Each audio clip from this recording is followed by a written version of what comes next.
Hello again. So this is actually a precursor to a dig because I've got news, exciting news. Well, exciting news for me, hopefully exciting news for you too. But a bit of annoyance this morning when I came down because the interloper has been back again and because the wall has been knocked down a bit, as in the loose bricks have been knocked down, which is a bit annoying, but I got to thinking, well, they could have dislodged all of the bricks. They could have knocked down the little wall I've made of the bricks, but they just knocked them off. So I don't know whether it's then sort of going, well, they're loose, they're a bit dangerous, and there they are. Don't know. Don't know who this person is. Bit annoying, but anyway, let's go back to what I wanted to tell you about. So it's very exciting stuff. You might see there's something shiny down there because I'm going to show you what it is in a minute. So I've been coming down here since April, blindingly sort of digging bits up, going on hunches rather than actual information because I didn't know where this place is, what it's about, had no idea about it whatsoever. But I used to come down here as a teenager, as I said before, and I did a bit of research and I had a little folder of information which I've kept since then, since the early 90s, which is obviously an indication of how old I am. And within that folder, it had some photographs that I'd taken, so that's why I know about the buildings and the layout, and some photocopies of lots of bits and pieces that I found at local libraries. So I got that folder out a few months ago just to look at the photographs. Didn't bother actually looking into the folder properly to see what I'd found. And a few nights ago, I did that. I thought, oh, well, what else did I find all those years ago? And there were things like, press cuttings about talking about Horsley itself. There was a few other bits and pieces. There was a family tree of the Powell family, which are the original sort of dwellers of the Horsley estate, going back to the sort of 16th century, and lots of other bits and pieces. But then I came across a handwritten list, not in my handwriting at all, so I presume a librarian or somebody like that, sort of numbers and lists of something. So I read the list and I thought, oh, this is obviously indicating photographs. So I thought, well, okay, well, where's the corresponding bits? So I found those, and they were photocopies of groups of photographs. So I looked at the corresponding numbers and I read the list. And I thought, okay, well, that's talking a bit about Marford and that's a bit about this. And then there was a bit about Horsley. So I thought, all right, okay, let's go to those sheets. And quite a few of the pictures I'd seen before because I have copies of them anyway. Pictures of the hall itself and a few of the bits and pieces. A couple of the Dutch gardens, which is beyond the walled garden here. And then there was two that was on the list. And I found that the sheet corresponding because one bit said the rosary. I thought, oh, what's that picture?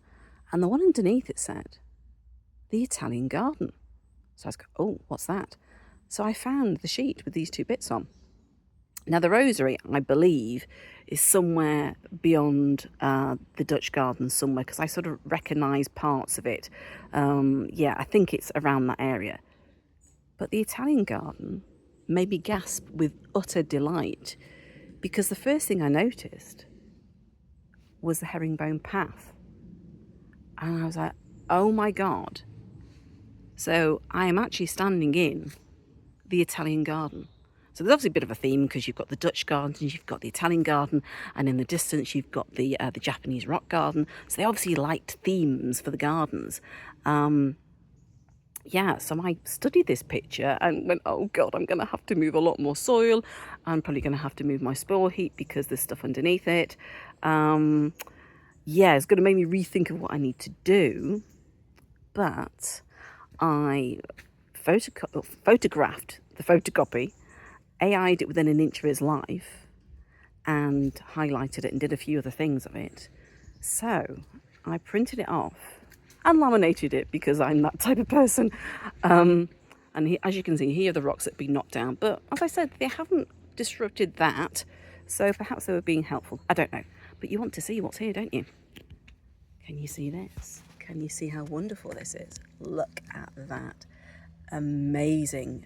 Absolutely stunning. So you can see over in the corner, that's like the doorway there. And you've got this little pond in the middle. And of course, all these sort of like obelisk sort of plinthy things with urns on top.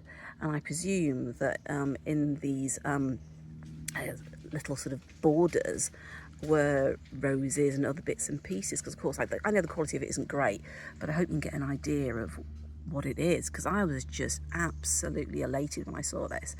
But it does mean that I have a blueprint, which is fantastic. It also means that I am going to have to move some of my spoil heap, because I believe, as you can sort of see there, I think that's where I've dumped a lot of my spoil on that corner there. But it also means, as somebody quite rightly pointed out a few videos ago, so all of these sort of stands have plinths underneath, which are square, aren't they?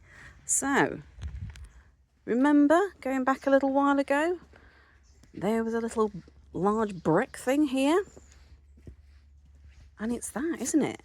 So that's one of the plinths. That's blooming brilliant. But also, you know, we've now seen the picture of it. I now know what's here. And of course, where I've been dumping my bits and pieces, that's the pond. You can see it now, can't you? Of course, I had no idea what it was before, but you can now see the shape of it. Of course, the rest of it, there's all sorts of gump on top of it. Nothing to do with me. That's been years and years of, you know, trees and stuff falling on top of it. But yeah, you can see the outline. So that's going to go somewhere along here, underneath all of this, which I'm not going to be able to get to. Let's face it, I'm not going to be able to get to that. But now I do know that the pathway would have gone up here. You've got obviously little things here. There's our pond, as we now know it is. So I've got more of an idea of what it is. So there are more flower beds underneath it, but also there's another strip of a path, which I believe is in that sunken bit there, I think, I'm guessing. But now I know there's more underneath it, so I won't be going so blindly into it, which is fantastic news. Obviously, the sad news is that all these damn trees are on top of it. Obviously, I'm not about to come down here with a chainsaw. Anybody fancies doing it for me, I'd be very, very grateful. But no, I'm not a tree surgeon, and as you can see, these trees are very, very high, very tall. They're all seedlings. Of course, they were never here before. They were, you know, obviously this was a lovely ornamental garden. So all these have grown since. So I can't imagine any of them are particularly old, because, like I say, this place was abandoned in 1963. So all of this, excluding my spoil heap, has grown up since then. So they're all seedlings.